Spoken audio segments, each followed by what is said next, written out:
Well, the Charlotte, North Carolina Police Department says we're not going to release any video, dash cam video. You're just going to have to take our word for it that Mr. Scott had a gun before he was gunned down by the police. Keith Lamont Scott. Keith Scott had a gun. Yep, sure enough. And maybe he did. I mean, there is one picture I've seen that shows a gun on the ground, which might be a whole different thing. But this is just plain old flat out of control. And obviously has been for the entire life of this country. And black people have been telling white people about this. And I'm sure that there's no shortage of Hispanics and other people of color who would say, yeah, us too. Maybe not quite as bad, maybe worse. I don't know. I'm not a member of that community, but particularly the way that Trump has been demagoguing immigration, I would think that in the Hispanic community there's probably a lot of fear and concern too when the boys and girls in blue show up. We need to have every cop. I was talking about this with Chauncey DeVega last night on TV, and he is so spot on right about this. We need to have every cop in this country have their own personal private liability insurance. Police officers need to be licensed the way doctors are licensed. There needs to be a standard licensing test so that there are standards for policing in the United States. There need to be standards for education, standards for psychological and physical well-being and mental health, standards for knowledge about the law. I mean, this is nuts. This is, as I point this out over and over again, but I don't think I can say it enough. The reason why, and white people, I'm talking to you in particular, because most of you don't know this and have never even thought about it. The reason why people living in poor communities have crappy schools, the reason why people living in low-income communities have police who beat the crap out of them for fun is intentional. It is the system operating the way it was set up to operate. This whole thing about, local control. Well, local control sounds great when you're a white family living in the white suburbs making $150,000 a year and sending your kid to the local white public school that has, 3 science centers because the property tax base is so good. Yeah, local control. We can make our school the best in the country. I've been in some of those schools. Some of them are. They're spectacular. Public schools. And then go visit the schools in poor communities. Now, poor white communities, it's almost as bad, and it's truly bizarre how poor white communities don't get this at all because they're just, it seems to me, because so many people living in them are addicted to Fox so-called news. But in poor communities of color, people understand what's going on.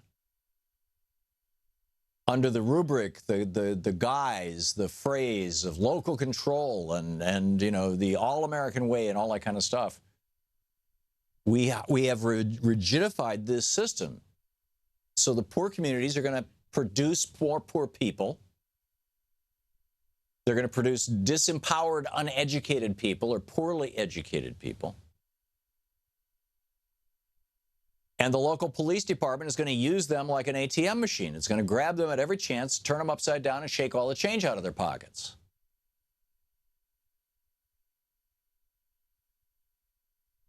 Now, you see what's going on in St. Louis? This killer cop, I use that phrase reluctantly, but this is a former St. Louis police officer back in 2011. His name is Stockley. Back in 2011, he starts with a drug deal in a restaurant parking lot, or what was a suspected drug deal. He starts following the car. The car flees. They hit 80 miles an hour. And in the video now that we have from the dash cam from that police car, Mr. Stockley, Officer Stockley, says, "I'm going to kill this mother effer. Don't you know it?" And sure enough, this is from a piece in the Huffington Post by Christy Angelo, the associate editor of Huffington Post Hawaii.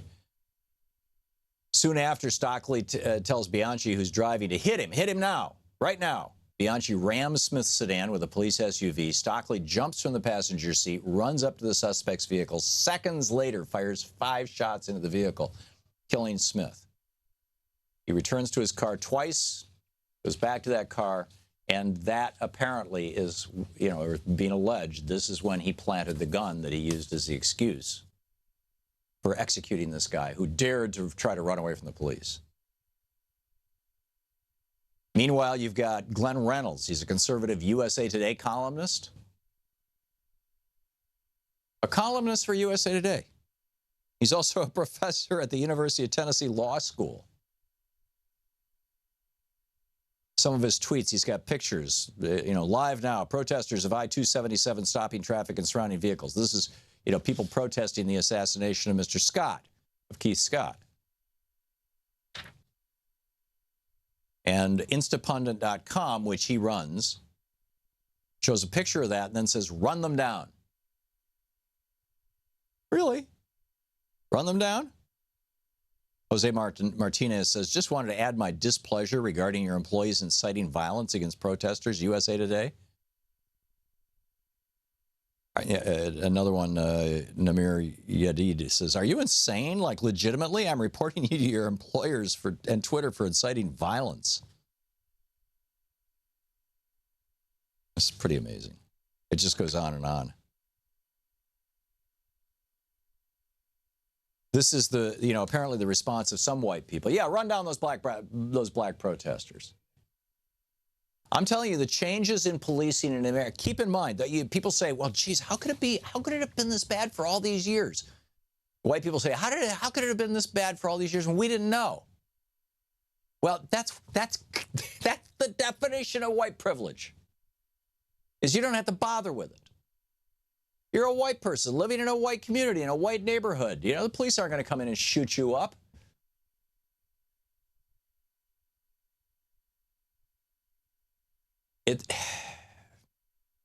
So this isn't going to change until enough white people say, hey, wait a minute, this has got to change.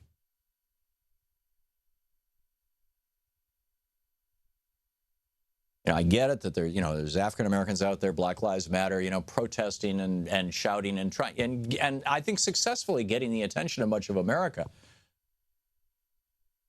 But we have to react. We have to respond. We have to be saying to our legislators, we need national standards for policing. Police should live in the communities that they police. Police demographically and racially, the makeup of a police department should reflect the community that's being policed. There should be standards for behavior in police departments. I would even go so far as to say we should assume that the killing of another person produces such a trauma that if that killing was even justified, that police officer goes on permanent disability. Because one of these killings in the last couple of days, and I think, well, I don't even want to say which one I think it was because I could be wrong, but one of the killings in the last couple of weeks, one of these police killings of black people, was done by a police officer who this was his 4th killing in 5 years. And most cops never even, they never even clear their holster with their guns. So we should say, if it was a justified killing, you're on disability for the rest of your life. But that's the end of your career as a cop. Once you've killed somebody, that's it. We don't want killers in our police departments, even if it was justified. You can take a permanent retirement, vacation. If it's not justified, that permanent retirement will be in prison.